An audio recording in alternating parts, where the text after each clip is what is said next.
Listen up, patriots and pun enthusiasts. The Second Amendment isn't just a dusty old parchment. It's the ultimate get-out-of-tyranny free card, ensuring you can defend your life, liberty, and pursuit of dank memes with a trusty sidearm.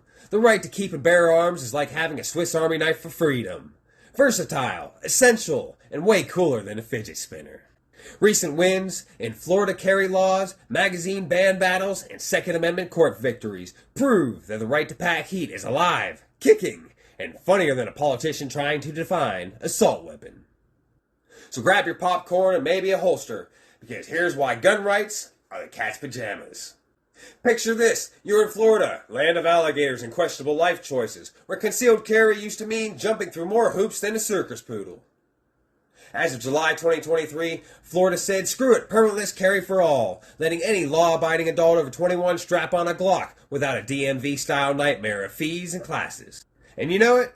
Crime did not skyrocket. It actually dropped 4.5% in 2024 because nothing says don't mug me like a law-abiding grandma with a 38 special in her fanny pack.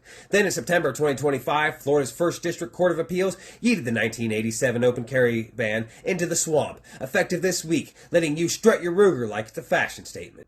Sheriff Chris Blackman's like, no cowboy cosplay. But let's be real. Open carry means you can tell your robbers, not today, Satan, with a visible holster instead of playing hide the gun in your yoga pants.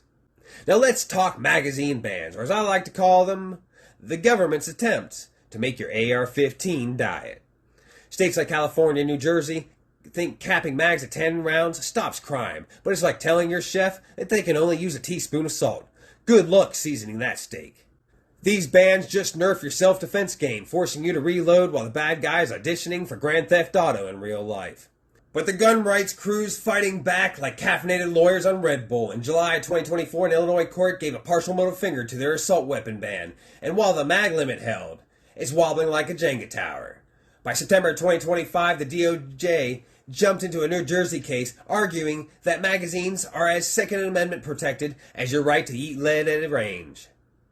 And don't sleep on the Fire Act from July of 2025. Rep. Derek Wides basically telling the feds, hands off our mags or we'll yeet you into the Supreme Court.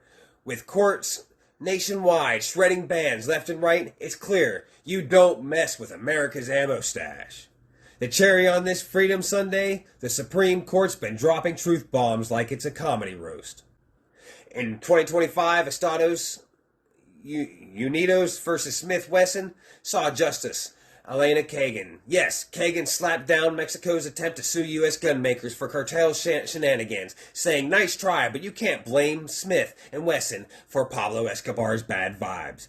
This keeps guns affordable, so you don't need to hedge fund to buy a home defense piece.